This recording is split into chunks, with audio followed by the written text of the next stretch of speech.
big Hollywood sunglasses and light the torch, because it's cellar time.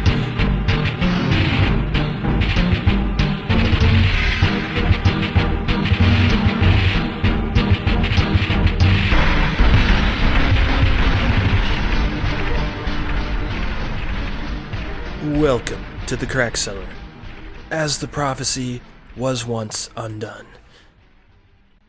I'm Two-Spirit Penguin Daniel. And I'm ex-Tarkov player Broadcaster Nickels. And today we have great news, Broadcaster Nickels. Such great news that there is a new 3080 on the horizon.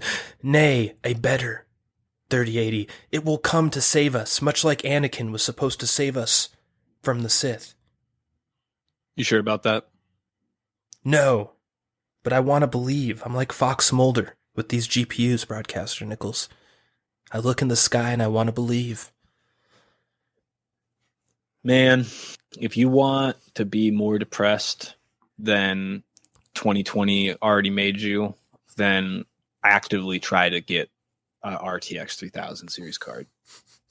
And then stack upon that the leak of yet another version of the series coming out that you will not be able to get. And I speak of the 3080 Ti.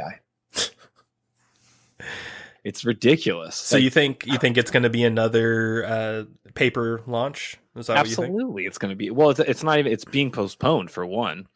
Like it was going to come out, of course, because like all the third party vendors and stuff. That's where the original leaks for the TIs came from. And then recently, I think yesterday, some analyst or something, or some tester posted leaks of benchmarks for the supposed GA 102 or 103, which is the die on the 3080 Ti. Mm-hmm. So, I mean, that's all we got. It's not like anybody came out and said, yeah, 3080 Ti is definitely on the horizon. We just don't have a solid ETA yet. It's not even that. It's just we know it exists in a world where the rest of its family are not even purchasable by human hands, at least. Yeah, but all the YouTubers and all the people that make how-tos and video contents on YouTube, they all sure got them pretty easily, didn't they? Yeah. Well, I mean, I'm not even surprised by that because they didn't have to try. The vendors, I mean, NVIDIA gave them to them. Mm-hmm. They're NVIDIA partners. NVIDIA Mm-hmm. partners and miners were the first people to get access to these cards. No doubt. Now it's up to debate whether the miners got it first or the NVIDIA partners did, or NVIDIA partners, however you want to say it. But I'm just not even surprised by that one bit. Well, it's kind of sad that gamers are basically third-class citizens now in the video game industry in terms of buying hardware. So, gamers just get used and abused. We're used and abused for everything. Like we're nerds and like subculture idiots for a while, and then video games become mainstream. We get our whole fucking identities hijacked by mainstream culture. You got Think Geek and Gamer Girls and all this stuff, and it's just like now it's cool to be a nerd, and now it's evolving from there. Mm-hmm. Now that they've used and abused this and made a name of their company selling gaming graphics cards and milking us dry for a decade plus, it's like we got bigger fish now. They're called miners, so fuck y'all. That's just how it is now. Like there's like, we got bigger fish that we're willing to pay more now. So you're secondary to miners. Sorry. They're not gaming. Graphics cards are not a gamer's product anymore. No, they're not. Do you think the whole rest of this gen is going to be paper launches all the way to the next gen? Or do you think there'll be one single dump where anyone can get a card if they want it? Well, main people on the inside of the industry supposedly are saying October is going to be the highest saturation of product for the year. That's what everyone seems to think. When the cards are over a year old. Right. And probably when you're going to see an official release date announced for the TIs, or the rest of the TIs. Because oddly enough, the 3060 Ti exists and is out and has more gigs of RAM than any of the other, or at least the 3070 or the 3080, which is just mind-boggling. But nonetheless, it's an odd stack. It's an odd stack. Yeah. But Yep. yeah, it just fucking you could drive yourself if you're a gamer and you have been trying to get this card and you haven't. Just the conversation we're having right now probably just puts you down a hole of such depravity. You just want to turn the podcast off. So do you think that leak is real with the Chinese leaker? Because Absolutely. There's a couple sites that think it's fake.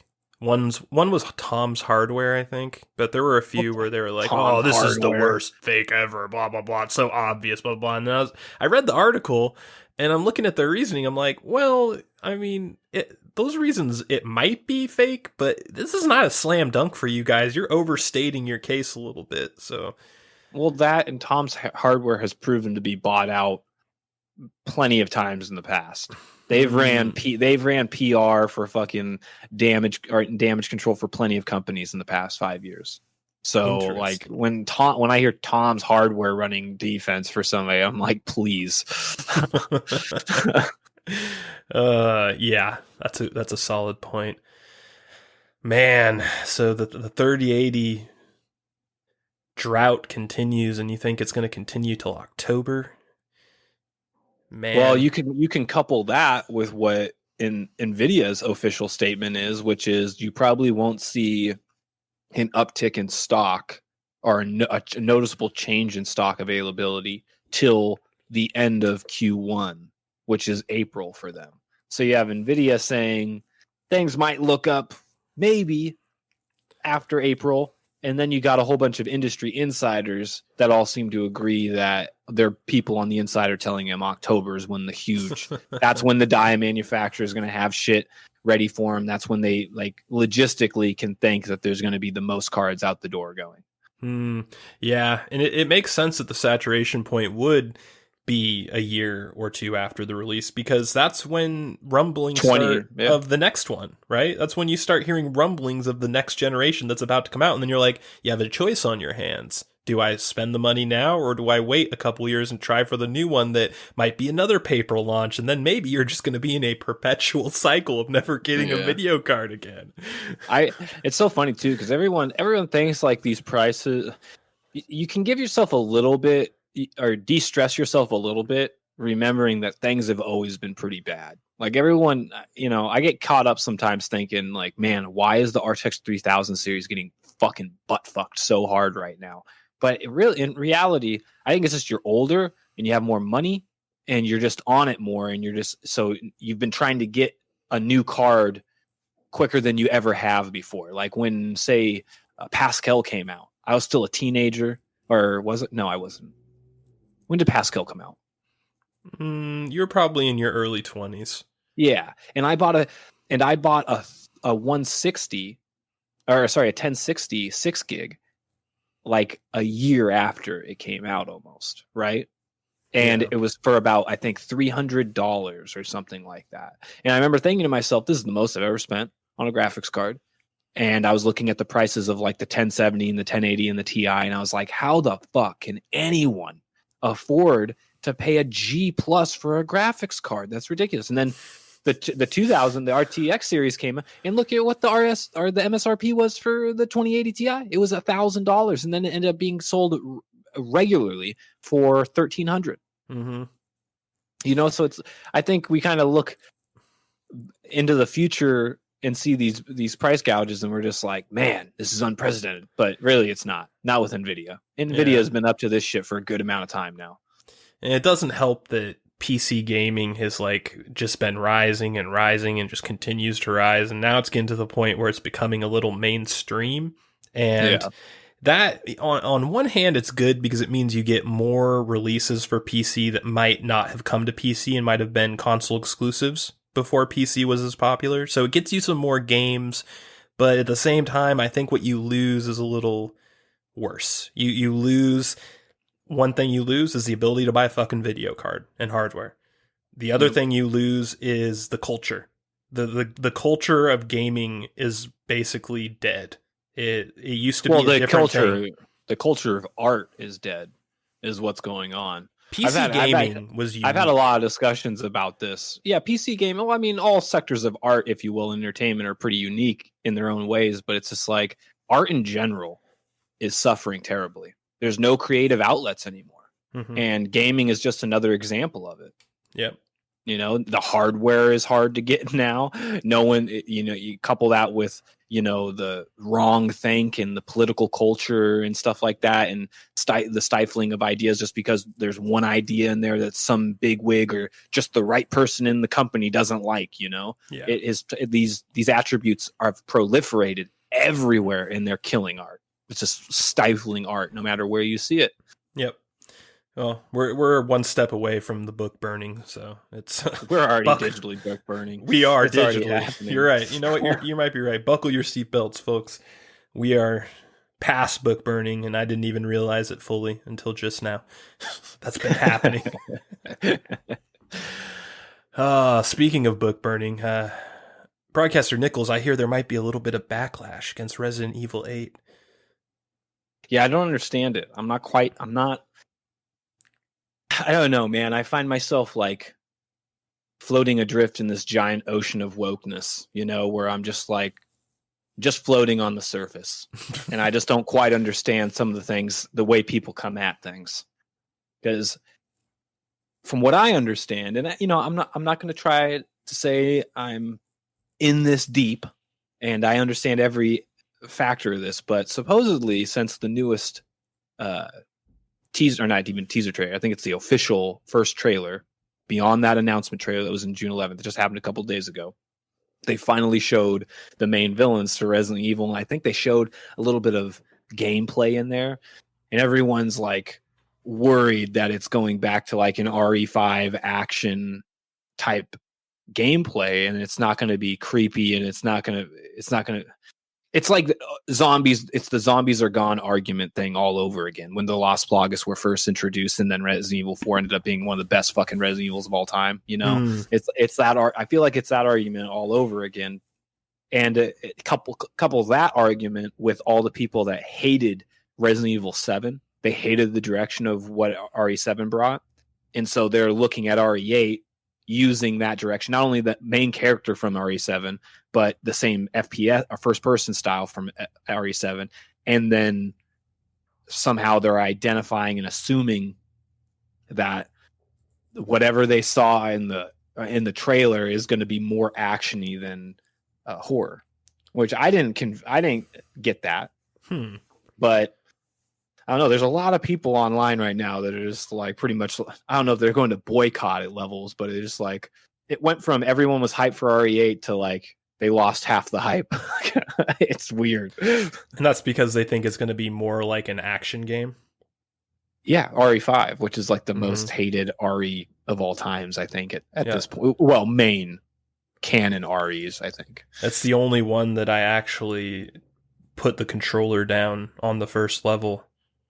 But they could be right, you know, because the thing about, I didn't play the RE8 demo yet, and that's, I think, what maybe everyone's basing their opinions on. Oh. And that might be fair, because I remember the RE5 demo, right?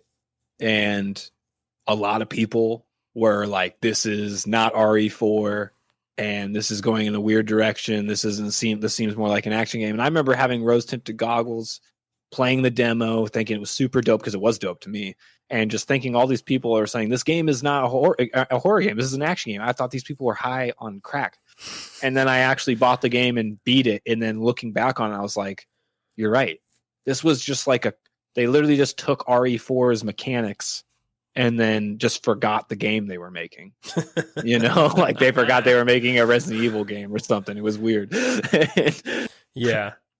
Yeah, I really did like RE7's direction. I'm surprised people didn't like the horror simulator direction, because I thought that was kind of fresh. But after that game came out, I think a whole bunch of copycats came out too. So maybe it's not as fresh as it used to be.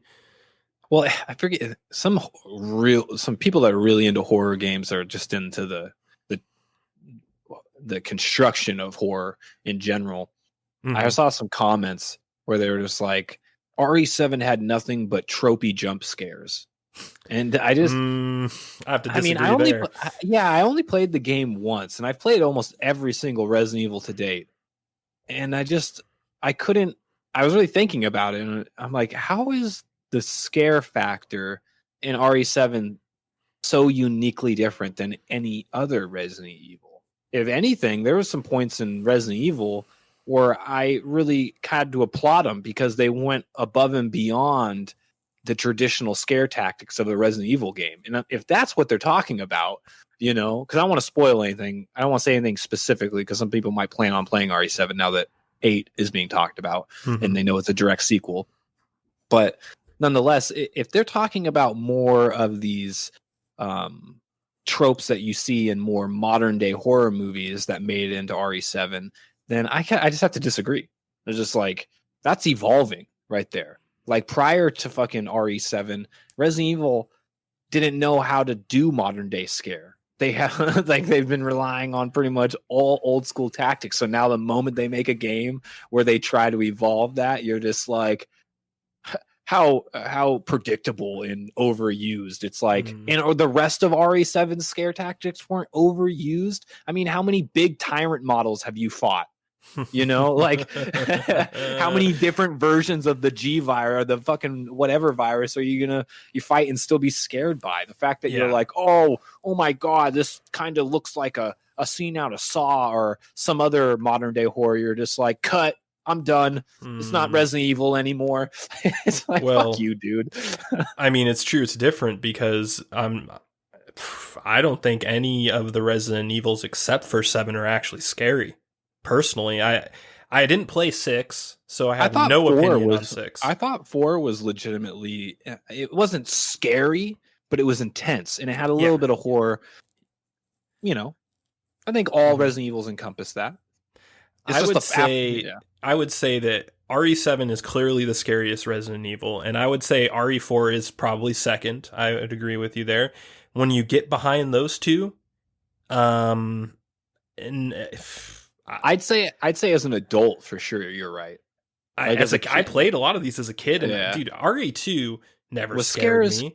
Really? No. It was not scary at all. And RE3 was really not scary, even though it had that monster nemesis. He wasn't really scary. He was more like, it's like a wrestling thing. It's like the Undertaker getting knocked down and then like sitting up and doing like that iconic sit up and stare at you with the dead eyes sort of thing. That's kind of the vibe I got from Nemesis. Not scary, but cool.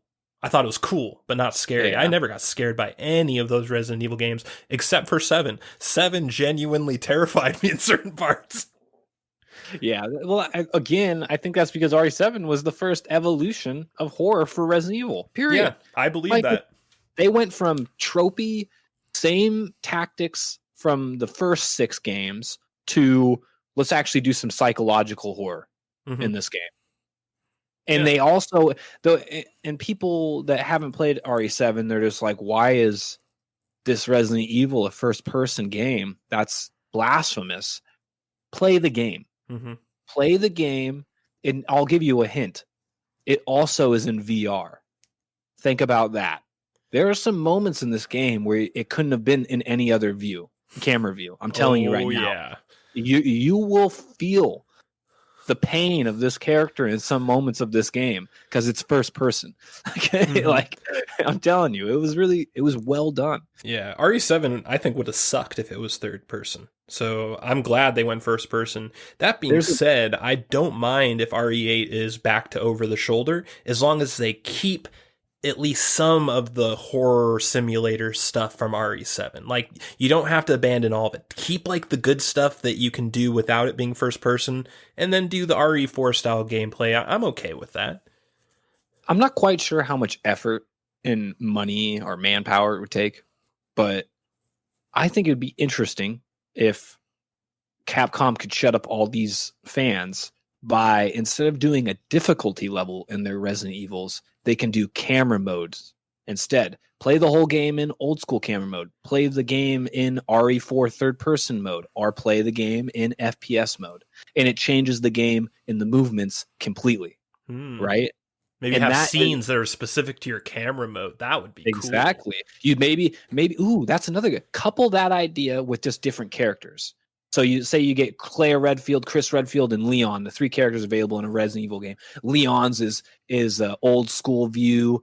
Chris Redfield's is sorry, I got that backwards. Leon's would be more of like RE4 camera view. Chris Redfield would be more of the old school camera view, and Claire would be like maybe the new first person view or something like that, And there are 3 different parts of the game, 3 different camera modes, 3 different difficulty levels.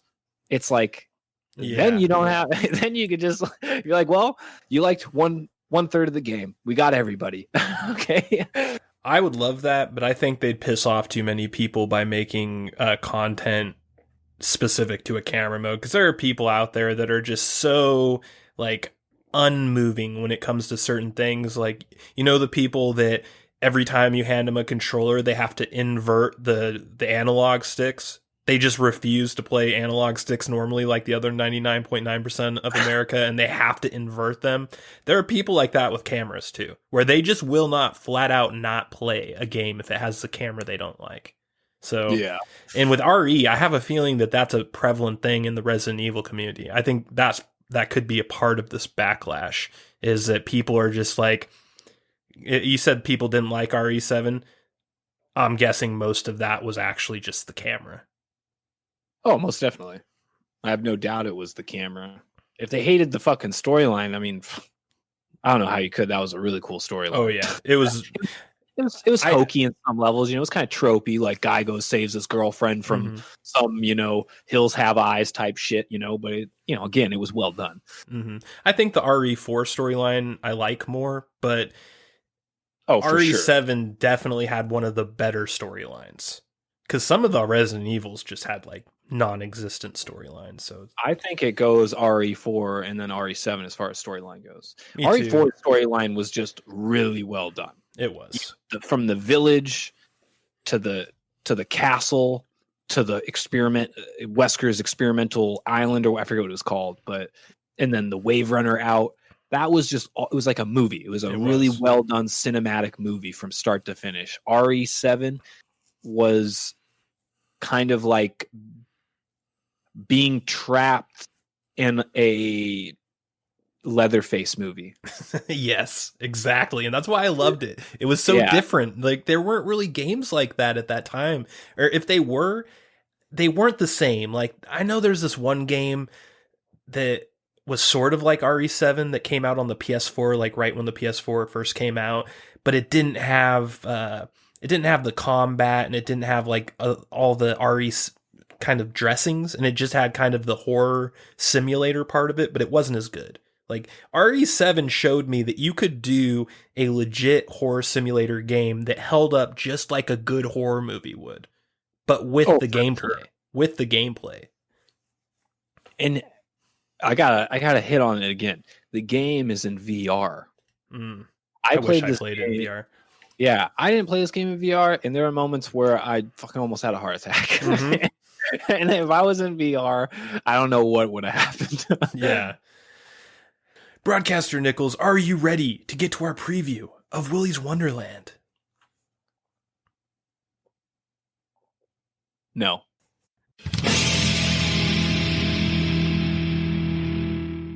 What's that? You want more Crack Cellar? This is good. Join your lords on Twitter at The Crack Cellar and Facebook.com/The Crack Cellar. Hey, you over there. Are you a straight-up Chad or a strong woman? Well, you can find us on Apple Podcasts and your favorite podcasting app. Or, if you're a straight-up beta cuck, find us on YouTube with the rest of the Cloud Chasers.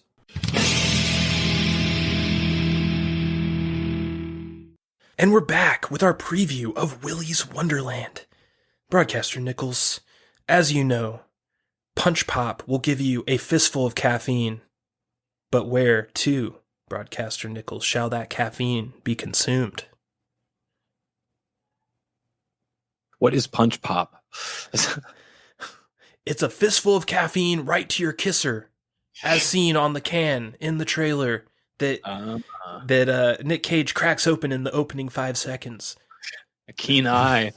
Dude, as soon as I saw that, I'm like, oh shit. Almost every type of movie like this always goes with beer or alcohol or something like that. I'm like, finally, we have a fucking badass action hero just punches open a fucking Surge energy drink from his trunk of his car like a true soldier of the future. You know what I honestly thought when I saw that? I thought that was Nick Cage acknowledging that people thought it was really weird what he did to that can at the end of that movie where all the parents go crazy. Oh, you remember that? I forgot about that. Not at the end of the movie. It's actually halfway in the movie when they're about to all go crazy, and he pops open that beer with his son, and they're having that super weird conversation, and he goes for like a lick of the tip of the can. You remember that? It's just like, ah. Yeah, that movie was really weird. A lot of like Nick when Cage's I saw movies are weird now. That new scene in Willy Wonderland when he took the can out of the trunk, I was like, oh God, what's he going to do with this can? Well, man, this trailer is one of those trailers that shows you a lot of the movie.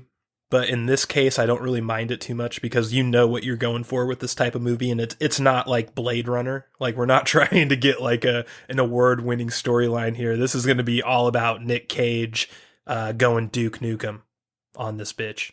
Yeah, truly. This is going to be a great movie. Yeah. I feel the energy already. Well, it's almost like they're trying to make the story kind of corny on purpose to kind of warn you. Like, the whole premise is like he runs over a spike strip on the road. Okay, his tires are flat. He calls AAA or whatever. And the AAA guy shows up and basically says, I'm not going to fix your car, or I'll fix your car if you spend a night at Willy's Wonderland and clean up or some shit. And you're just like, well, wait a second. His car's fine. He just has popped tires. Like, what do you mean fix his car? Like, that's not a term you use for tires being flat. It's kind of a weird play on words. I don't know if they're just trying to be corny on purpose or what, but it's like, you're not fixing a car. The car works just fine. You have flat tires. And why the fuck are you driving out in the middle of like nowhere with not enough money for new tires? And also, why the fuck didn't you see the spike strip clearly on the ground in the middle of the day? Like, there's so many, just a lot of stuff you kind of have to suspend disbelief for right off the bat that sets up this movie where it's so bad. I think they're trying to do it on purpose to just tell you this ain't about the story, son. I don't think this movie is going to take itself seriously too much. It also comes off, it's like that 1980s style horror vibe with a little bit of comedy mixed in. I think a lot of comedy based on that trailer. Yeah, I think it's actually based in the 80s or something, because it's based on all the clothing in the trailer. At least what his t-shirt looked like, it was from the 80s. I think it's more 90s, actually, because you were a little kid. I mean, you were like a baby in the early 90s, but I'll tell you right now, the early 90s were just an extension of the 80s in terms of fashion and what you saw like that. Like, if you were to look at something from like 1988 and then something from 1991, you would be able to tell no difference fashion-wise. It was the same shit. It was a dark time in fashion. Yeah. Do you think Nick Cage... So my first crackpot theory on this is Nick Cage knew this was a trap and was bored and just decided to play along. Because, I mean, what I just said is a part of it. The whole, like, how obvious is that, like, this is just weird. Like, there's something that doesn't add up. Then you have the fact that Nick Cage doesn't even question the guy. He's not like, how about I just give you a check? Or how about I give you something in trade? I mean, I have a fucking car full of energy drinks here. You want some of those? Like, he just goes straight to, yep, sure. Yeah, I'll fucking spend the night at your weird shutdown family fun center. It's just let's not forget that he doesn't hesitate to just start fucking stabbing too, like that fucking in the trailer, that bunny or whatever that furry came alive behind him. He just fucking breaks the broom handle or the mop handle and stabs that bitch in the fucking throat. He doesn't even hesitate. It's like he's like, I was waiting for you motherfuckers to act. Yeah, it's interesting because when I first saw this trailer, at first I'm like, oh, they're doing like a Five Nights at Freddy's with Nick Cage. But then I watched it a few more times. I paid closer attention, and it's not actually anything like Five Nights at Freddy's. Like, it doesn't have the same type of characters. It's actually more like Chuck E. Cheese. So I don't think it is anything to do with Five Nights at Freddy's. I heard that they were going to make a movie about that And that's what I kind of thought this was at first, but I don't think that's what it is now after watching the trailer a few times. Do you even know what that is? Missed opportunity. Five Nights at Freddy's. You could have got Nick Cage for your IP. Yeah, that's honestly Fluco bucks. Yeah, I was surprised because I heard that was coming out at the same time this came out. So it's just like, did these guys hear about it and make their own version and try to like upstage them and release it before them? Because I know there isn't one out yet on the other end of it. So it's interesting. My prediction with the movie, just based on the trailers, like you pointed out, it kind of seems like his character knows what's going on. I think what the trailer's leaving out is that there's a reason why Nick Cage's character is out there. Maybe his daughter went missing, or a family member went missing, or something like that, or a friend went missing, and him getting the help from the tow truck, it might be like a ploy to get inside the park to investigate. Because he knew like there's a cult out there that's hunting people. Because that's what the trailer pretty much alludes to, is that there's an elite group of people that run this park as a hunting ground for people. Yeah, and they give you a lot of information in this trailer, like the kids showing up, the kids trying to reason with him, and then basically ending with the kids just being like, and by the way, this trailer, much like Fat Man, has a lot of good one-liners in it, which is making me hopeful. The girl, she just screams, "He's not trapped in there with them. They're trapped in there with him." And then it shows him immediately do like a little dance at a pinball machine right after she says that, like a Boogie Nights dance. This movie looks like it's really going for the comedy aspect, and it's interesting like how much they'll take themselves seriously with this, because I thought that Fat Man wasn't going to take itself very seriously, and it did. It ended up taking itself very seriously, like surprisingly so. This one, I feel like we're going to get the other end of it. I think that this is going to be much more of a comedy movie, but then you also have the human sacrifice angle thrown in this trailer, which is the one thing that felt out of place for me in the entire trailer, because it kind of makes it more serious. And like, I don't know, is this the human sacrifice angle actually going to be explained, or is this just like a MacGuffin type of thing to just get some point across at some point in the movie, and they're just going to, as soon as they're done with it, just forget about it and move on? Yeah. I don't know. Ever since I saw Mandy, I really like, I keep hoping that Nicolas Cage is going to be doing these darker movies, and it looks deceivingly comical, but if I remember back correctly, Mandy was the same way.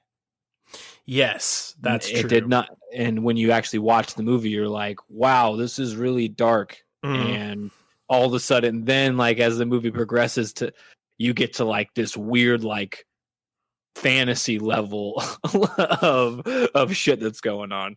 Like Nicolas Cage forging a medieval elvish battle axe to slay the murderer of his wife from the ashes of her body.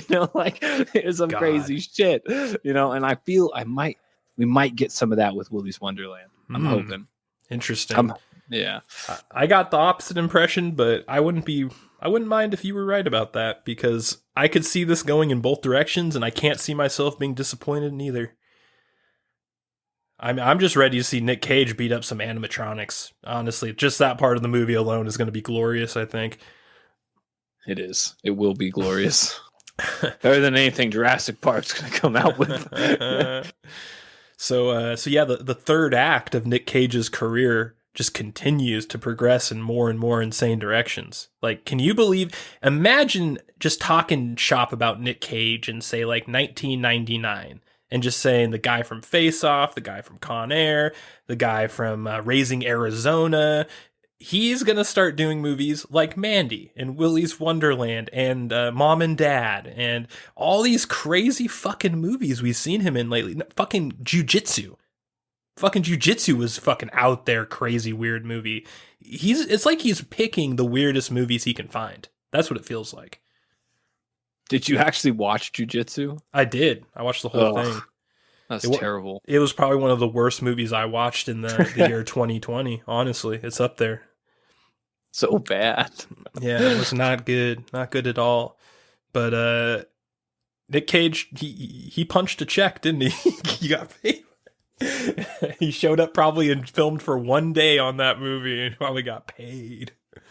I think Nick Cage realizes that popularity is it only lives in the present, and that it changes drastically as time goes on, and the more content you have out there, period, just the more you live on, period. Just, I think that's his angle with making movies. He's like, some of my movies might not be the best, but God damn it, I give it my all. And people, I got more content than most people out there, and time will tell that people will remember me more. Yeah, for sure. And if you do like 9 dumpster fire movies, but then the 10th movie is Mandy, it was worth it to do. You know what I mean? Like, Mandy was so good, and I could, like, if I were an actor and I'd made a movie like Mandy, and I'm like, but what about the other 9? I'd be like, fuck the other 9. I got paid. I don't need those to be great. I got this movie right here that's going to age like a fine wine. When people watch Mandy like 10, 15 years from now, it's going to probably be even better. It's one of the few movies where you start watching it and you're just like, why Nicolas Cage?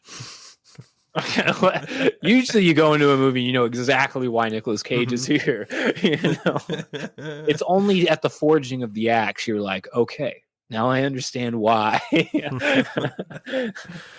Yeah, that definitely was. That movie took me by such a surprise. I downloaded it just like on a total whim, and I watched it one night, just kind of expecting it to be sort of a schlocky kind of B movie. And it was anything but that. Like, it was kind of prolific, and it is just one of those movies that I'll never forget. It's up there. Had a vibe to it that's unique. Like, just the way it started out and just took place in like this mountainous area that's very similar to where I grew up, North Bend, Washington. Like, when I compare the way North Bend was and up kind of towards the mountains, towards Snoqualmie, that's what this area that this movie took place reminded me of. And watching him sort of just like go from this beginning where it looks such like a straightforward movie. It just looks like a normal, regular movie at first. And then all of a sudden they start doing these like slow-mo, weird cult van scenes, drive-bys, and just like these weird things. You're just like, what the fuck is happening in this movie? Like, there's something weird about this movie. And then eventually the battle axe comes and it just goes full on crazy shit. But man, movies like that, you just don't get them very often. And I love that Nick Cage is bold enough to pick movies like this just so that he can get a movie like Mandy, because the Nick Cage of the 90s would have passed on Mandy. Oh, well, that was the peak of Nick Cage as far as Hollywood goes. Yeah. You got fucking City of Angels. I mean, he's banging Meg Ryan, bro. He's banging Meg Ryan. I forgot about City of Angels. Jesus. He's done so many movies, man. How many? Hundreds, right? He's got to have done hundreds. I mean, at least 800. He's got to be close to it. He's probably getting up there. You could probably IMDb him. He probably has. If he's not in the 3 digits, he's got to be close. There's no way. I can think of just like 20 movies in a couple year period of the 90s he was in. Just like so many in just 1-2 year period. But I don't know. Back to Willy's Wonderland. I have one more question for you. Did you notice that Nick Cage does not say a single word in this trailer? Silent protagonist, just like Mandy. Do you think he'll stay silent? Do you think that they just cut the trailer like this? Or do you think the entire movie he just doesn't say anything? He's a mute. Because that would be an angle, wouldn't it? We've never seen a Nick Cage movie where he never talks. That's never happened. I don't know. Is there? I mean, he's done, according to IMDb, he's done 106 movies. Yep. He could be mute in one of them, man. Who knows? Well, not any I've seen. He's done some crazy shit. Usually actors don't like doing movies where they don't talk. It's kind of a thing that actors try and avoid. So I would say that the odds of that being a case in the 90s is like 0%. And maybe in the 2000s he he did one maybe when he was in tax trouble with Wesley Snipes. Maybe he did one then, but not any that I saw. I've never seen. He was in tax trouble with Wesley Snipes? I think so. I know something happened in like the mid 2000s where like he was just dead broke and he owed a shitload of money to the IRS or something. Isn't that when he sold off his that's when he made Ghost Rider. Dinosaur. I thought that's when he sold off his dinosaur bones. He probably did that too. Yeah. He did a bunch crazy expensive like T-Rex fossils or something in his house, and he's like sold it for like $500K or 500 million, some crazy amount of money. I don't know. God bless that man. He just had a T-Rex in his house. He's like, I'm a little broke. Honey, sell the T-Rex. I just said to get rid of it. Okay, just get rid of the fucking T-Rex. Okay. All right, Broadcaster Nickels. What do you think? Thumbs up, thumbs down, or the dreaded side thumb? I'm going to give it 2 fat thumbs up. Fat as in like engorged with blood and swollen, or fat as in like PHAT? It's a good question. It's an excellent question. How about one of each?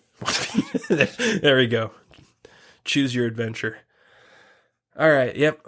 Also, 2 enthusiastic thumbs up. I watched this trailer. The first time I watched it, I just looked at it and I'm like, I'm going to like this movie. There's no possible way I'm not going to like this movie. Now, why I like it and for what reasons, how I like it, that's up to interpretation. But I am 100% confident that I'm going to thoroughly enjoy this movie no matter how it turns out and whatever direction it takes. And with that, Broadcaster Nickels, are you ready to get to our review of Cyberpunk 2077? I don't think the internet wants to hear it. Hold on, there's a bug in the stream. And we're back with our review of CD Projekt Red's Cyberpunk 2077. And the creators of this video game describe it as the following. In Night City, a mercenary known as V navigates a dystopian society in which the line between humanity and technology becomes blurred. Broadcaster Nickels, I saw a lot of blurry things in Cyberpunk 2077, but the line between humanity and technology really wasn't one of them. What do you think? I don't know about any of that high-tech mumbo-jumbo. I was just promised something called an RPG, and I don't think I played an RPG. I don't know. I'm not a technical guy, but I'm pretty sure I didn't meet the definition of an RPG. No, the progression system was lame, pointless. I played the game on hard, and I didn't even bother using my like final attribute points or whatever towards the end of the game. It was so easy that I just didn't even bother. I probably ended it with like 7 attribute points to put down. The game just throws the best guns at you constantly. It's so weird. Like you do some random mission, it's like, oh, here's like the best gun you can possibly get just by default. Cool. And then right when that gun starts to kind of start getting long in the tooth, oh, here's another set of the best guns in the game. Have fun. Like, it's so weird how it just hands you everything. Yeah. And I think that's also just symptomatic of a symptom of a bigger problem. And that is the versatility of the gameplay.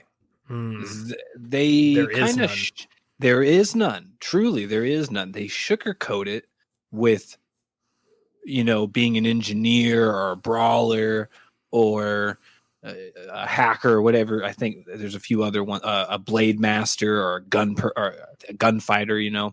They give you this idea that you can fight different ways, but really, you just brute force your way through every encounter. Mm-hmm. They let you stack infinite heals.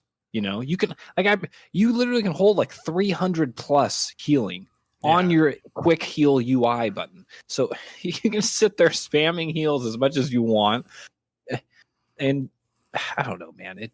It seems like the only versatility to the mobs or anything that you fight in the game is the bugs that accompany the encounter. Yeah. The random one-shot mechanics that shouldn't happen, or the person that just like glitches in front of you or disappears, or the person that you come from behind and knock out, but as soon as their body hits the floor, they reanimate like a fucking zombie and alert everybody. Yeah, the sheer variety of bugs is staggering. Like, it's not just one bug here. That it's like not just one type of bug.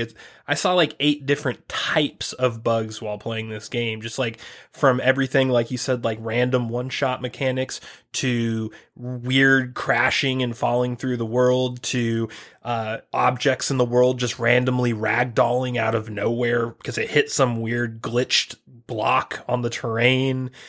I've just seen everything. Like, I remember with the Arasaka chick, she has like a dress on and it like starts like flapping weirdly, like it just bugs out during a cutscene. I'm just like, man, this is supposed to be a really big moment, and there's just a weird texture flipping up on her chest back and forth. There's so many bugs in this game. It's staggering. And this is with like 10 to 12 patches, right? Since the game came out in the last month. I believe they release a patch like twice a fucking week. Yeah. Well, the irony is I think they just released a patch where they said they got rid of some of the biggest game breaking bugs in so far.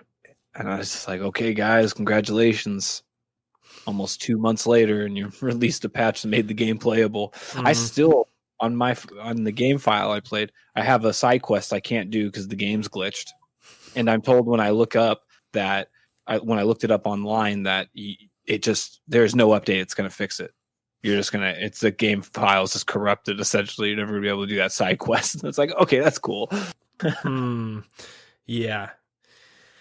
Yeah, there's a lot of weird quirks to the game too. Like, I don't know if you knew this or not, but you know how on these quests, a lot of the times the NPC will just start walking slowly and you're just supposed to walk slowly with them to the next spot. You know what I'm talking about?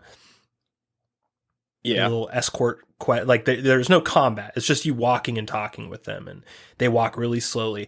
If you just dash and run into them from behind, you can push them to the destination. It looks weird as fuck, but it works. And I actually got through a lot of really slow walk and talks by just dashing into them and just continuously bumping them forward. And the fact that they let you do that is bizarre. And the way that it animates it when you do it is even more bizarre. It's like they actually designed it to be like that because they have animations for it. Like, it's not like it glitches out when you do it. Like, there's an actual animation that they anticipated when you push someone forward. Yeah. I mean, well, the game was like just laden with bugs. It's bad. It's really bad. But anybody can talk about that. I think the most egregious shit with Cyberpunk is the misinformation of what the game actually is. There's no RP. That's not an RPG. It's a 30-hour FPS with one. I think remember the mission where you go into the Maelstrom hideout and you get that spider cloak thing, and you have like the gunfight in the head boss's room. Mm-hmm. That mission is the only mission that has like actual storyline choices in the dialogue. Everything else that you see in the game has no impact.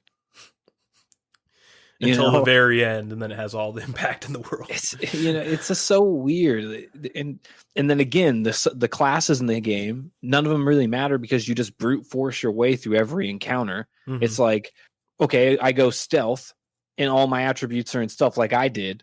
And the moment I fail being stealth, which happens a lot because the game just decides it's going to alert everybody, I'm like, okay, fuck it. I start shooting everybody, and that's not even my spec or my class, and I kill people. So it just doesn't matter what you do in the game. There's really, besides the 3 romances in the game and the one Ripper Doc that you meet in the beginning, and what's his name? Hanzo or whatever. There's like 5 people that actually have interactions with you. Yeah. Or so. And then everyone else is like just the most simplest NPC level quality shit. Mm-hmm. That's not an RPG. Yeah. Like old school RPG, like Oblivion and stuff, and Grand Theft Auto games had like more RPG attributes than this game does. Yeah. That's the crazy thing.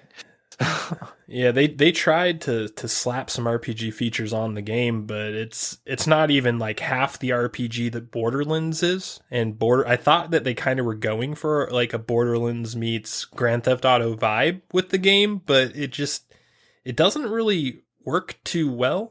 I don't really know how to describe why it doesn't work, but when you play the game, everything kind of feels pointless. The interface is so clunky and weird that you just don't even really want to deal with it. That's how I felt anyway. I tried to avoid the menu like the plague because I just felt like it sucked. And how uninspiring is it too? Yeah.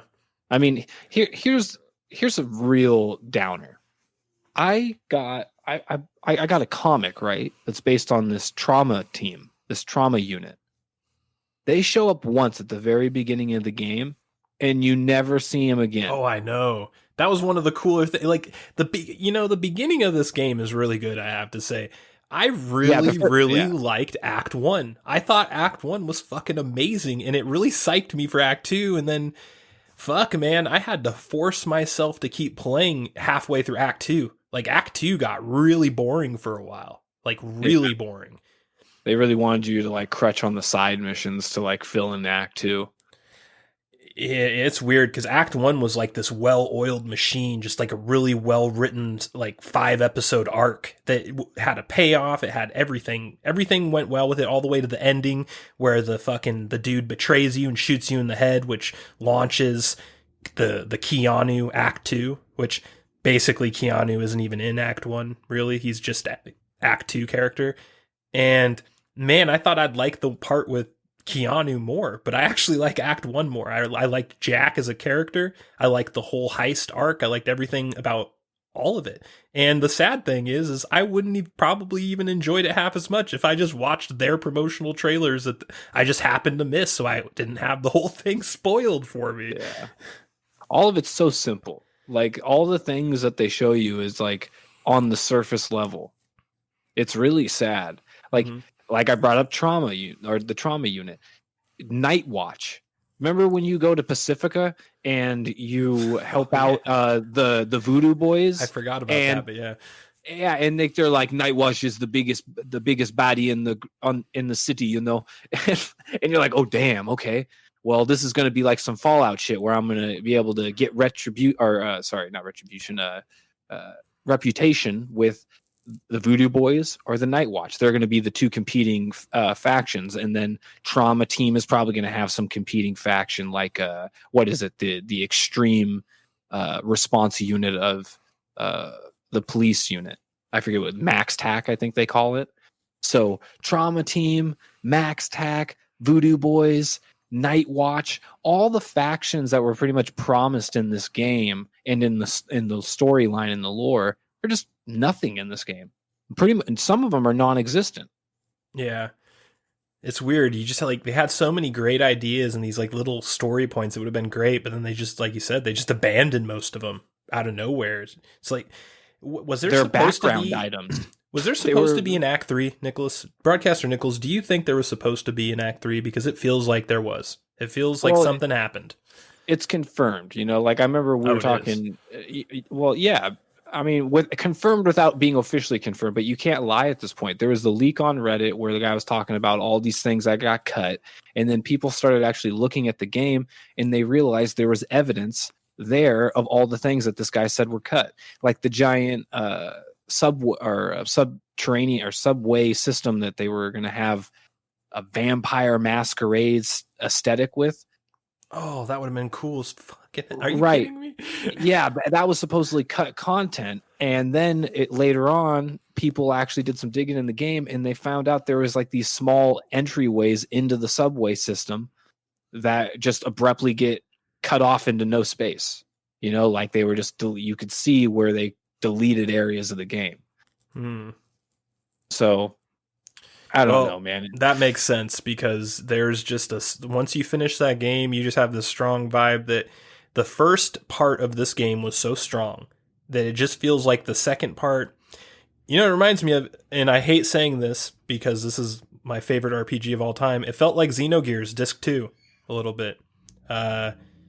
It felt like something happened and they lost some budget or something, like, and they just cut a whole bunch of shit. That's the vibe I got.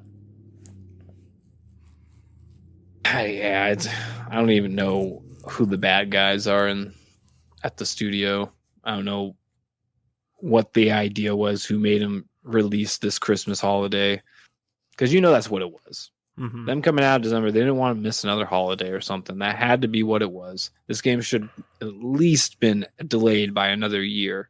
Oh yeah, but it's just sad. This was supposed to be like the big hope for a lot of people, and it's just kind of a dud on almost all aspects. Besides, like you said, the first 6 hours, Act 1 is solid. Yeah. It's a lot more polished than the rest of the game. Way more. Clearly. And ironically, there's this scene in Act 1 where it kind of sets you up in your storyline in Night City, where it shows you kind of building the relationship with Jackie after when you pick your initial storyline and you have your falling out with your initial group, and Jackie kind of takes over, and then you have that quick montage of scenes where you meet a lot of the what do you call them? The vendors, the main character people. Yeah. Yeah. The vendors that you do side missions for and stuff. You actually see like you meeting them in person and like having like rapport with them and stuff like that. They just gloss over that. Mm-hmm. And Act 1 is still better than the rest of the game, mm-hmm. Which just kind of goes to show you that I feel like there was a conscious decision at some point in development where they're like, we don't have the time to polish all this. We need to scrap a good amount of this so people just don't even ask the question why it sucks. And I think that's why you saw Trauma Team at the very beginning of the game get think about it. That was the very first high budget mission of the game. Yeah. And Trauma Team came in as like this big medical savior. They're like, we're just going to save this girl guaranteed. And you're going to see her later on in the storyline. And you're like, damn, what the fuck? That's crazy. I'm going to run into them again. Yeah. Never again. I know. That's just odd. That's odd. All these even if they're not going to be a faction. Yeah, there's like all these high concept things that happen in Act 1 where you think, okay, this is going to go through Act 2 and it's going to be more fleshed out. No, they don't get more fleshed out. They just disappear. And Act 2 feels like a generic Grand Theft Auto game, but I don't really, it doesn't feel what I thought I was going to feel playing this. Like, I thought I was going to get Blade Runner, and there are times in the Act 1 where you do get Blade Runner vibes, including that mission where the fucking the medical team guy comes, and it's such like an amazing little scene where like they're like back away, and like this armed team comes out and like they force you to back up. Like there's just so much to it. Like it felt so polished and so thought out. And then whereas Act 2, almost everything other than the ending felt totally half-assed to me. Yeah. It's hard to like try to think about the good redeeming qualities of the game because it doesn't really do anything that stands out. It does everything mediocre. I mean, even Keanu Reeves as Johnny Silverhand is mediocre at best. Like it's not revolutionary. You're not running to the hills and like going and tell your friends, like, if you're a fan of Keanu Reeves, you got to play the game just to see the storyline. Keanu Reeves just nails it out of the park. It's not even that. I thought he did decent, but it was nothing special. Again, nothing special. Like mediocre. Yeah. Do you think this Keanu game fucking Reeves? Think about how much money that cost them and what you got. Maybe that's what got Act 3 cut. I mean, you just gotta have to go the value of what you're spending your money on, and I don't know. I feel like they got burned there. They got burned pretty bad. Yeah, there were some things that I enjoyed in Act 2, but most of them were kind of small things that don't really redeem it. But like when you first meet Takamura, well, not when you first meet him, but when you first kind of become allies with Takamura, and you get in his car for the first time and cool jazz is playing. Like when you get into his car, you kind of just expect like, oh, it's going to be like some samurai, like, what are those Japanese flutes called? Ohos or osos or something? I don't know. I thought it was going to be like something like that. You get in, it's just like cool jazz. It's just like, what the fuck? There's some comedic moments like that I enjoyed. And the other thing I liked was the way they did the relic malfunction. At first, I was like, oh, this is just going to be kind of like a random thing that just happens like every certain amount of seconds just to annoy you. But they actually used it with the storyline. Like they specifically put it in certain parts to kind of underscore your degradation. And I thought that was pretty well done. Oh, yeah. It was well done. I think the only... And it's hard to say the well done because, again, you can think of so many ways the scenes could have been better. But nonetheless, the scenes with V and Johnny Silverhand are definitely some of the better parts of the game. They're the only parts of the game as far as I'm concerned. In Act 2, there's nothing really else to it, is there? I mean, I didn't play all the side quests. I know there's one where you can, like, befriend Rogue and you get his gun and his jacket or whatever, and you can get his Porsche in a car container on a boat and all this stuff, and it unlocks a certain part of the storyline. I don't know. There's a few side quests I didn't partake in that, you know, they might make the overall quality of the game a little higher, but I mean, maybe blame NVIDIA too then, you know, why I couldn't fully experience Cyberpunk. Yeah. What did you think about Alt? When we first met Alt and fucking I thought she was suspiciously hotter than any of the other character models in the game. Yeah. That's something too. There's so much sexualization in this, like, of all the things you think of when you come to like cyberpunk futuristic stuff.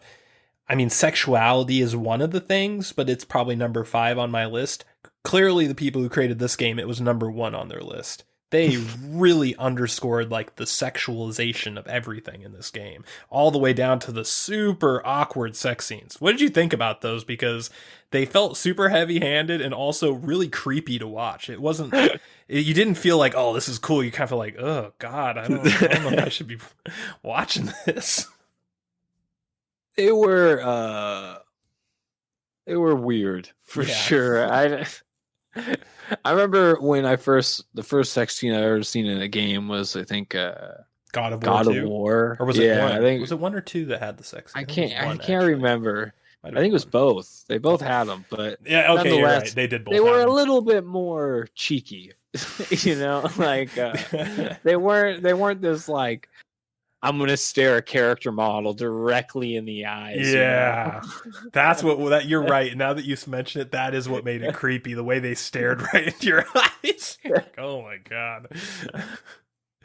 I was spooked a little bit afterwards, especially the one with you didn't romance this one, but there's the outsider chick, I forget, who is part of one of the nomad gangs. Mm-hmm. I forget her name. But you have an awkward super awkward sex scene with her. Like, I don't know what they were trying to do. Like, it was odd. And not to mention my game kept on bugging out. So, like, my clothes would come off and on randomly. And I'm like, is this part of the scene? Or is this like, is she supposed to be naked? Or is like, she's supposed to be fully clothed, acting like she's rubbing on? Like, I don't get it right now. My God. It was really weird, man. And they like grab your face and they give you like first person view and you like stare in their eyes. You're like, no, dude. I don't want this. I didn't sign up for this. Yeah, I know. As soon as I saw, like, I think there's one sex scene that you just have to see in the game. And then there's like a bunch that are optional, I believe. The one that you had to see, once I saw that, I was just like, okay, I'm avoiding sex scenes now. I do not want to see another one of those. Dude, I did one early on. You know the butched corpo chick? No. The one with like the dyke haircut? I do not remember her at all. No? I swear she's in all 3 of the character paths, but she like pretty much pulls you over randomly and interrogates you and tries to get you to give her the cloaked spider thingy that you use for that mission with Suge Knight or whatever. Yeah. That guy was Suge Knight. You're right. I didn't even think of that, but I know. I'm not going to think of him as anything else. I'm not gonna diss on Suge Knight. Suge Knight ain't that big. I mean, he might be now. I'm not sure. I think he is. But don't shoot me, Suge Knight. But immediately after that, after like one of the missions where she's in, you get this random phone or text message where you can respond in a flirtatious way to her. And you just, I didn't realize who it was. So I just was like, oh, this is a romance opportunity. And I'm like, thinking this is still an RPG and you can get over on people and this is going to be an opportunity later on.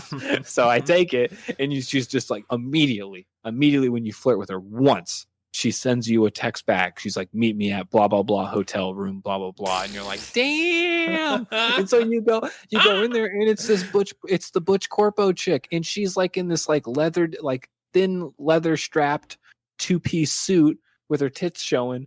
And she's just like, let's get it on. And you're like, what the fuck? Wow. And even that one was pretty uncomfortable too. Because going through that, you're like, well, at least it's going to get me something later on. No. I have There's memory no point to of that. this character. I'm thinking that might be specific to a story path you took. It might have been. I can only theorize. Yeah, because I remember my phone when I beat this game. My phone had like 81 different people on it, and I only talked to like 6 of them. I feel like I skipped almost all the side missions. That's a good point to bring up. The phone and navigating the messages. Oh God! And the archive of journals and stuff like that. How dumb can you be? That was the worst user interface I've ever seen. Yeah, the UI sucked in general, but that was one of the worst sore parts. Yeah, worst parts for sure. Yeah. What about the mysterious class missing or part of the character tree missing? You notice that? I didn't notice that. No. So there's 5 things you could build. There's engineer, hacking, blades, and what was the other ones? Body. Blades was actually a sub of something else. I forget. So there's 4 there. What was the other? I'm forgetting the 5th one. But if you look at the tree, there was a 6th slot. And if you hovered your mouse over it or your character cursor or your controller cursor over it, it would just go static. There was actually even an animation to represent the blank space if you hovered over it to make you think that something was going to get unlocked later on. But it never got unlocked. They just... Maybe it's like a secret class. You have to do some side missions. A lot of people thought that, but I'm pretty sure everyone data mined the game. And they're just like, nah, it's not there. I'm not surprised with this game. That's like this game 101. Cyberpunk 101. This type of shit happens all the time. And man, other than the hyper-sexualization, Night City felt pretty sanitized and safe. I'm going to be real honest. I think San Andreas felt more dangerous in Grand Theft Auto. Yeah. It was funny. A city's based in lore about being anti-corporation or like, having the rebellious streets and stuff really felt corporate cookie cut. Oh, yeah. Really. I mean, everything was like super vanilla. All the no vendors were unique. There was no rhyme or reason for their placements in the storyline, even though they set up the storyline thinking Ripper Docs were going to be these unique characters that you were going to gain relationships with. Because they even got the original Ripper Doc. I don't remember if you remember this in the dialogue or not, but he's just like, tells you, he's like, yeah, certain Ripper Docs are going to have better parts than others for certain types of things. And it's like, oh, okay. So there's going to be like this reputation to gain with them. So they give you access to the good stuff, Turns out there's no rhyme or reason to that. It just turns out that you just go, if you somehow get enough money at the very beginning of the game, you can just go to this area and go get the fucking literal best fucking cyberware in the game. Yep. Have it implanted. Yeah. That's one thing is the side missions really felt pointless because it felt like they were giving you everything without doing them anyway. So the cutting room floor here is very interesting. Do you think they're going to bring Act 3 back as DLC? Do you think that's what's going on here? It's going to be a situation where they're like, well, we're going to release it now without this, and then we'll just sell it again later, and it'll be what you wanted, but, you know, you have to pay for the game twice. Like that class you're talking about right now. Yeah. Well, here, put the tinfoil hat on, because before the game launched, they said that the first DLC was going to be free. And now that the game is launched and everyone sees the amount of content that's been cut, everyone's starting to think that like this DLC is actually just going to be a major update to fill in the blanks of the game. Yeah. And they just needed more time, and they're calling it a free DLC. Yeah. I think that's probably true, but at least they're giving it for free. Yeah. Give them credit for that, at least. We'll see how much comes back, though. Yeah. It's just jarring. The game like sets up like this super complex city where anything can happen. They literally say that. You can be anything, but you can't. There is nothing to do in the game. The game is 2077, and you have to drive everywhere or take a taxi. Mm-hmm. You know?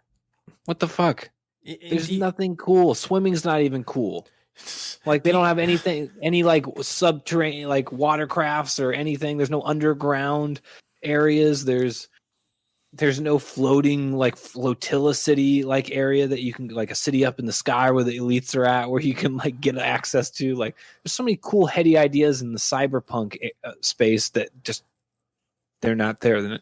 Nothing. Yeah, and I also think that it is really fucking weird that when it goes to flashback and it shows Johnny's time, which is 2013, which is 8 years ago from today's date, and you see the exact same technology you see in 2077 in 2013, it kind of just, I don't like stuff like that. It just doesn't make sense to me. There's no fucking way that they're going to have the exact same tech 70 years later.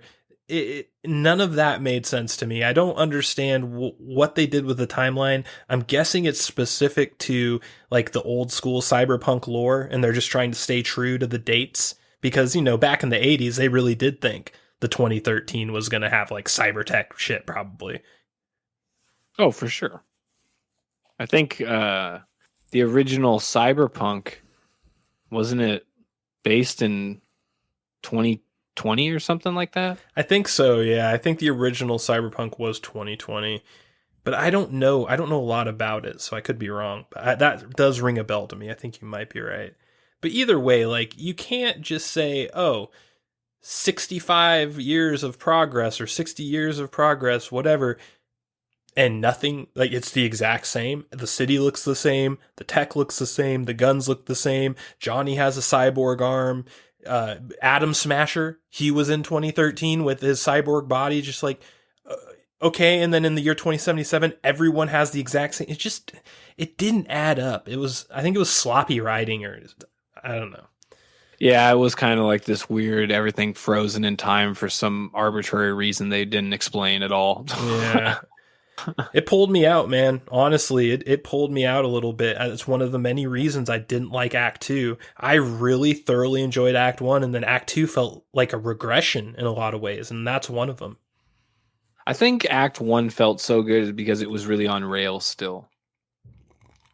It was on rails and very well written, and the characters were good, and the dialogue, like the interactions between Jackie and V, were super authentic. Obviously, I played a male character, so maybe the female version is different, or maybe the Netrunner, the street kid version, because I went Corpo, so I went male Corpo V.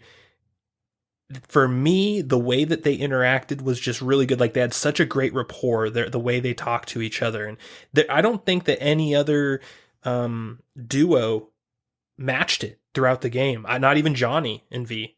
I think Jackie and V were like the best duo in the game in terms of character interaction. Yeah. Well, it's because they made each other's characters make sense. You know, after like Jackie died, it was kind of just like, V is just trying to live. Mm-hmm. And I don't know. I guess it's like a story of like existential crisis or whatever, but wasn't well done. No. I did find it kind of funny that the storyline in Act 2 basically mirrors another Keanu Reeves property. Can you think of what I'm talking about? We'll say that again. The storyline of Act 2 is basically the same storyline as another Keanu Reeves movie. Do you know what I'm talking about? I don't know if you've ever seen this movie or not. You might have seen it with me a very long time ago. Fuck, are you talking about Scanner Darkly? No. I'm talking about Johnny Mnemonic. Oh, yeah. Wait a minute. Is Johnny Mnemonic, the entire storyline is he's dying and he's trying to find someone who can save him. It's the exact same fucking storyline, basically.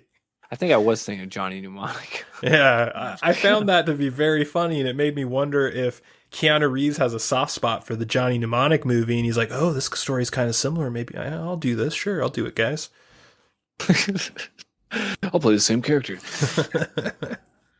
Yeah, I don't know, but yeah, even with the GTX 1070, the graphics were amazing. I'll give this game that. When I drove around this game, even with my graphics set down to like low medium, I still was amazed sometimes about some of the vistas you'd see in the city going on random car rides with people. It just makes you kind of wistful for like the potential. Spawned, right? Right, yeah. Yeah. But man, there were some moments where I'm just like, even with my shitty video card, this is kind of amazing looking. It's definitely the best looking game I've played on my PC, even with the crappy graphics settings I have to play it at. Are you telling me that you're not sponsored yet? Tell the fans, when are we going to get sponsored? When's our first ad dollars coming in? Yeah, well, the amount of shit we talk, I don't think we're going to get sponsored by anyone. Probably going to get on the shit list way before we get on the green list. I don't know. A lot of podcasts, they got sheath underwear. Where's sheath underwear? We need you. Blue Chew, we can push your dick pills. Come on, man. You ever feel like these people, like when I see them doing the sheath underwear commercial, it looks like they're prisoners. Because they all have to say it's there's a pouch for your balls and it's the best thing in the world. I don't wear any other underwear anymore. Everyone that does that says that exact same thing. I'm like, you guys have like a gun to your head or something. Sheath underwear, it's the best underwear in the world. Yeah. I'll do that for you, Sheath. Okay? I'll do that for you. It's interesting the type of businesses that decide to advertise on podcasts. They seem to all kind of have this concurrent flow in a certain direction, and it's in the direction of sheath underwear.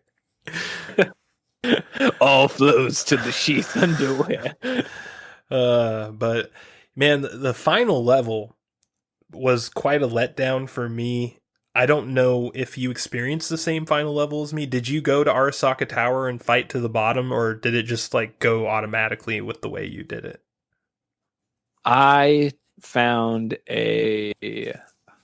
some type of base out in the nomad area of the map that my nomad friends find, and you take this tank that you get and you wage a battle all the way to the entrance, and it's like a direct tunnel into the bottom of Arasaka.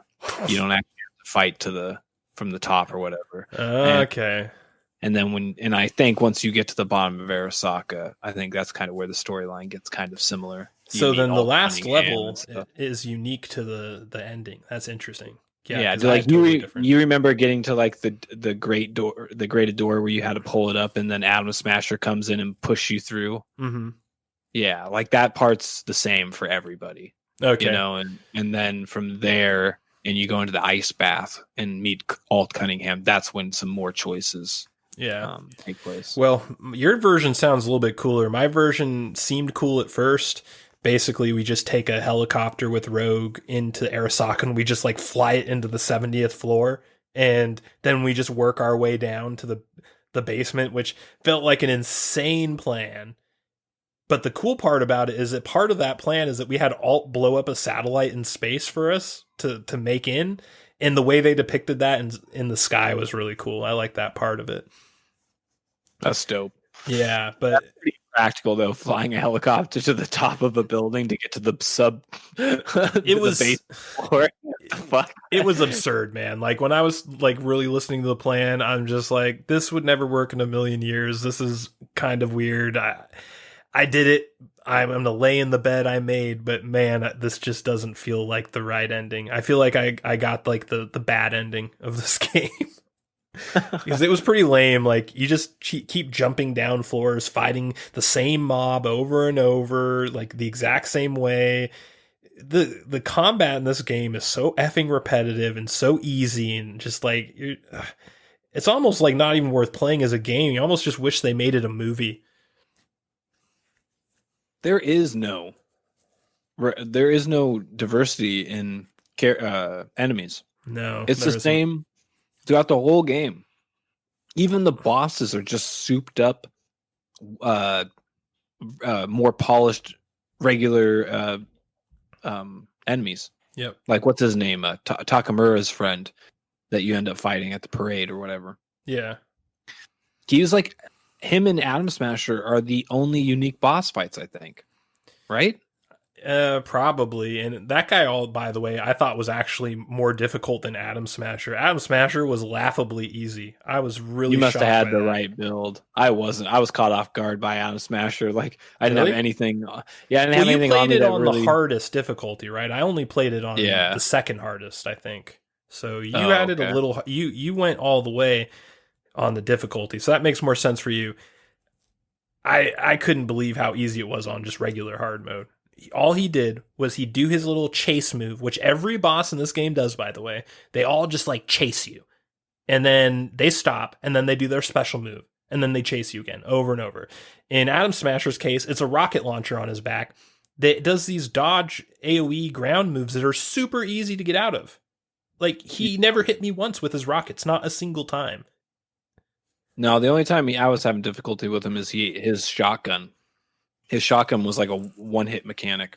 So if I didn't get out of the way and dodge in time, he'd just fucking hit me, and I'd have to start over. I don't know. Maybe I was just lucky, and I just was perfect. I one-shot him, and I never even got below like half health. I think one time I almost died, but again, like you said, you can carry infinite healing items, so as long as you don't get one shot, you're basically going to win every battle.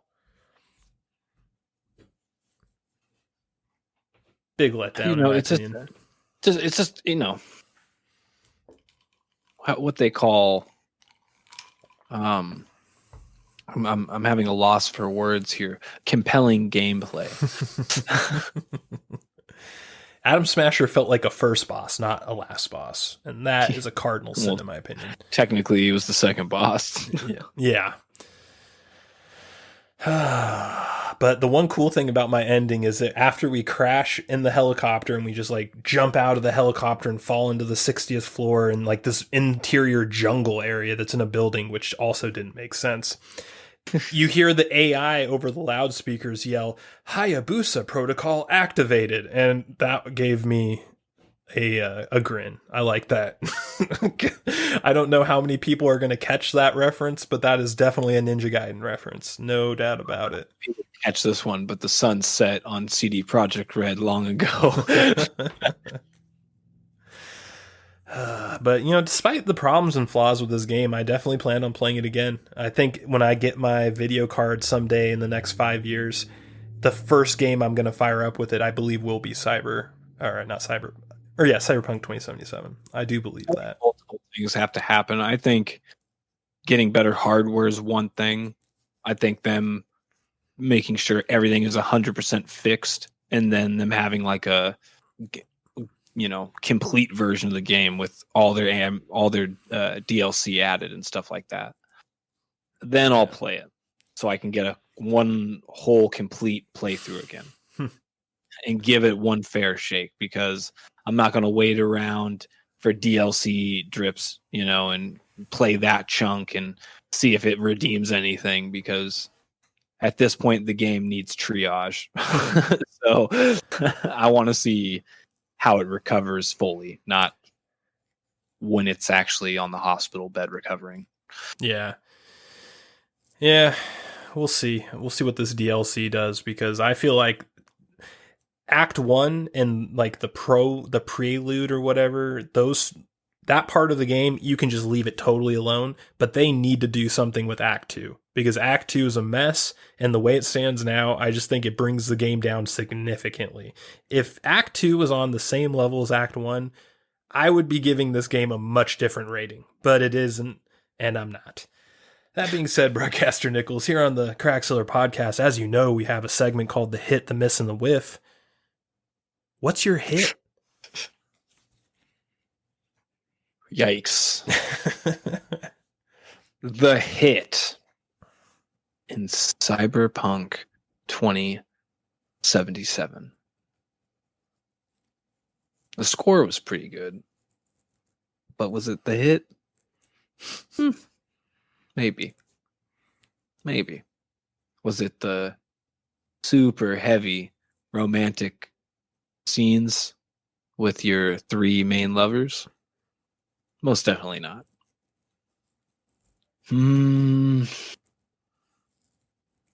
Was it the flying cars that weren't there? Probably not. I'm going to have to probably go with... Yeah, I'm just going to have to go with the music. I think the music was the best part of the game. Interesting. I still can't get the fucking Benedict out of my head every time I hear it. It's like, oh shit, here we go. I think that's why it's so meme worthy. I think that's why everyone's using it right now, because it's actually a pretty it's a slapper, it's a banger. Yeah. Well, for me, I think that my hit is just going to be Act 1. I think that's the only part of the game I liked. I liked it from beginning to end. It gave me such a false hope in the game that I wish was realized, but never came to fruition. And other than that, I can't really think of any other hits. I wasn't even a huge fan of the soundtrack. I wasn't a huge fan of anything in this game. I was either a somewhat tepid fan of some things and then just not digging a lot of stuff. So it's tough for me to come up with a hit, but I will just give them credit. They did one really good 6-hour chunk of this game that really showed you what could have been. But that being said, Broadcaster Nickels, what is your miss? The main character, V. He's boring. He's a nobody, and in the end, he's still a nobody. No matter what storyline or ending you get, it's just you start off as a nomad, a street kid, or a corpo guy. The end of that tiny little arc in the beginning ends the same way. You get kicked out of your little gang, your little group. Jackie is your only remaining friend. Cue the time skip scene where you like establish your best friend, and then you just kind of go into this pursuit of wanting revenge for Jackie, but then the game forgets about that. It's just like all the sudden it's just like, unless you play some of the side missions where you find out that Jackie's body disappeared, it's a total surprise at the end of the game that Jackie's consciousness was absorbed by that I forget what the tech was called, soul killer, but nonetheless, back to my point, V is like this nobody. There's no stake involved for him besides having Johnny Silverhand in his head and that going hand in hand with him dying. And he's like the whole game, he's just like, whatever, I just want to survive. I just want you out of my head, It's like, who are you, V? And I mean, they totally skipped over the idea of who Jackie and him were. They kind of allude to the fact that Jackie might have been something more than he was putting on, but they never really addressed that. There's just no weight to V. I don't, and any part in the game, I'm just like, man, I really want to know I think it was the Snake Gang or something.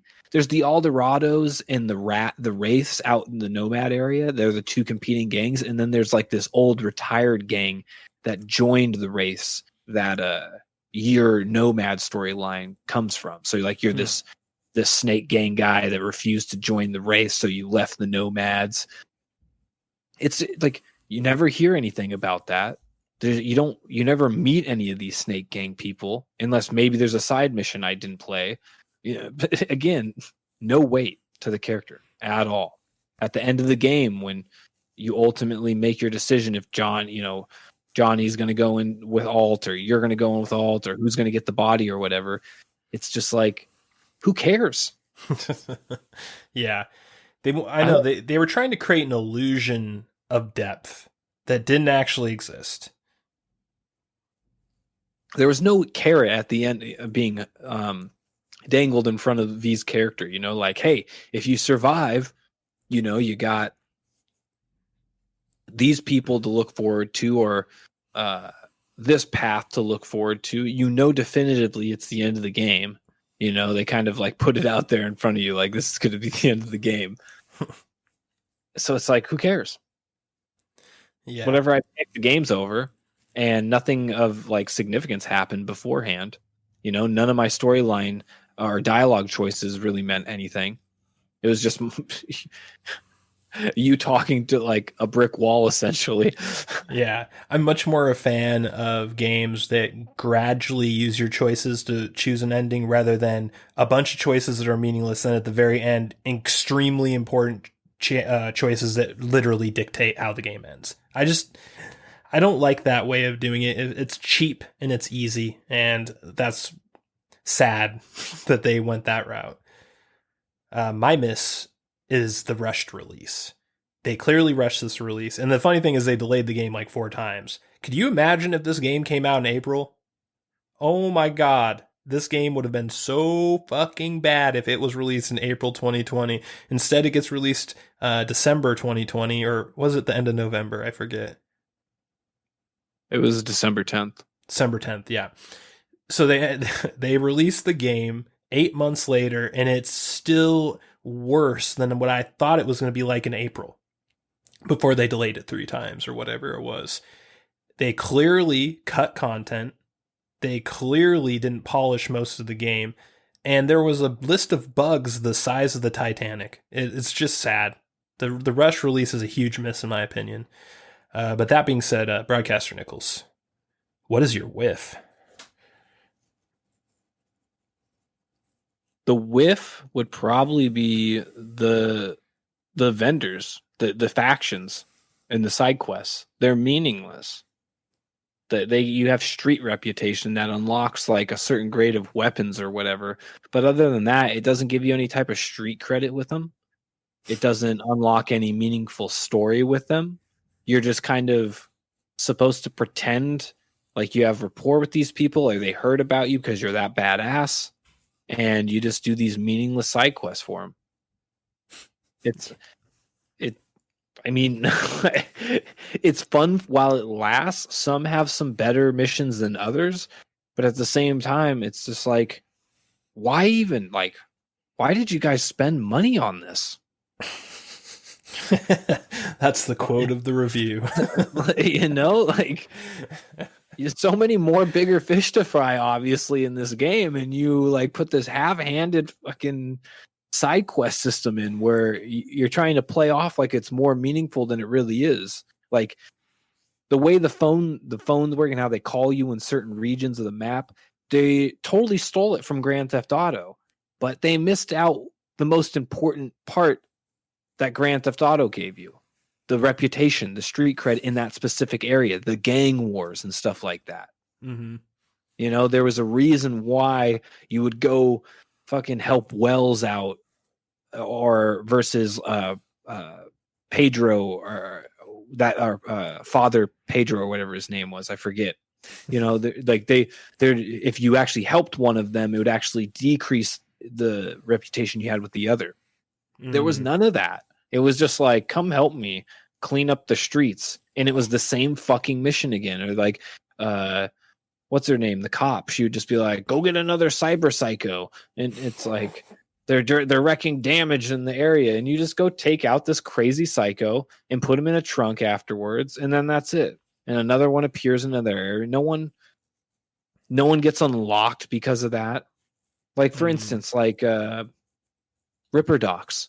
Like, what if a Ripper Doc was scared to operate in his area because some fucking cyber psycho was operating or like going wrecking havoc in that area and no one was doing anything about it? And then once you did that, that vendor was unlocked. There's none of that. There's no connection at all. There's no web. It's just all these static pieces on a board that don't know each other are there. Yeah. Yep. Fully agree with you there. But that's not my whiff. My whiff is the spoiling of Act 1 in the trailers. We have talked about this before. I what the fucked at this early on, way before I realized that Act 2 was a nothing burger, and that Act 1 was essentially the entire game. The fact that they gave all that shit away in trailers and promotional material is sickening, and it just shows you the state of this industry. It's become Hollywood. It's just like the way they used to show you a comedy movie in the trailer. They'd always show you the funniest shit in the trailer, and then you'd go see the comedy movie, and you'd realize, oh, all the funny stuff was in the trailer. The rest of this is not good. That's basically what they did with this game. They showed all the good stuff, spoiled the death of Jackie, all this shit. And then what they didn't spoil is a bunch of garbage, and the reason they didn't show it is because they knew it wasn't that good. It's sad. Yeah. It's really sad. I feel like if I had Act 1 spoiled for me, I would be giving this game a different rank than I'm about to give it. And I'm curious to see what your rank is because I know it was spoiled for you. So I think that you agree with me, the only really solid part of this game you had spoiled for you by the creators of the game. Oh, yeah. It was the showcase for the game. Yep. The best part of the game in hindsight. Mm-hmm.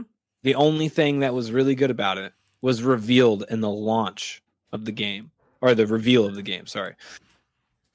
This just dawned on me. I remember when it was December 15th or something. It was a few days after Cyberpunk came out and everyone started talking about the bugs. And I saw a poll on Twitter and someone was just like, was this launch as bad as Fallout 76? And I immediately was just like, no. And I was still playing the game, right? At that point.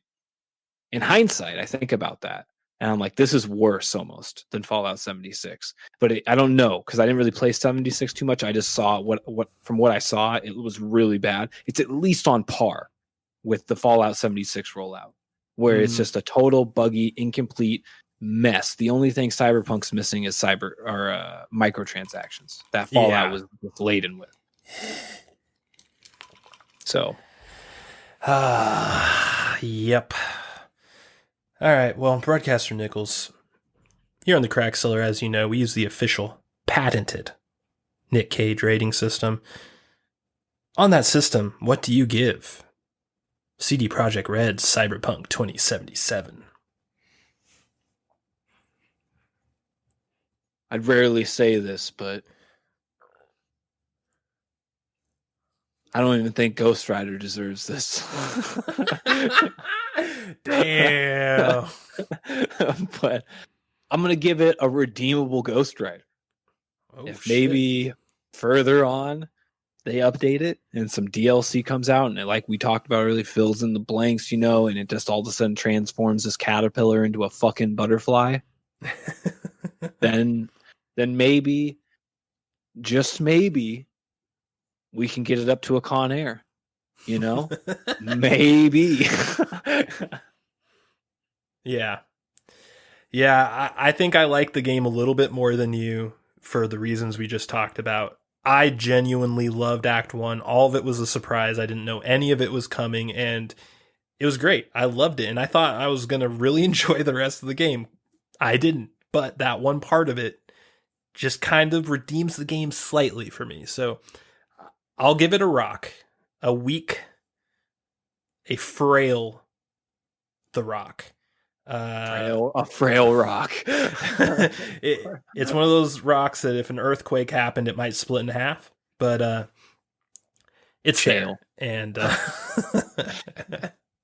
I think I'm probably being pretty kind to it. I feel like I just talked shit about this game for an hour, and now I'm giving it, a favorable B rank. But it just did a few things right in the beginning, enough to where I have a soft spot for it. But there's so much bad with this game that I couldn't really recommend it to anyone. Even someone who told me, hey, I'm a fan of Blade Runner, I'd still say pass on this game unless you're just a really big fan of generic shooters. Which who is? Like, who's a really big fan of generic shooters? I'm sure there's some people out there, but I'm not really one of them. And with that, we will close out. Intruder detected. Hayabusa protocol activated. I gotta take a shit.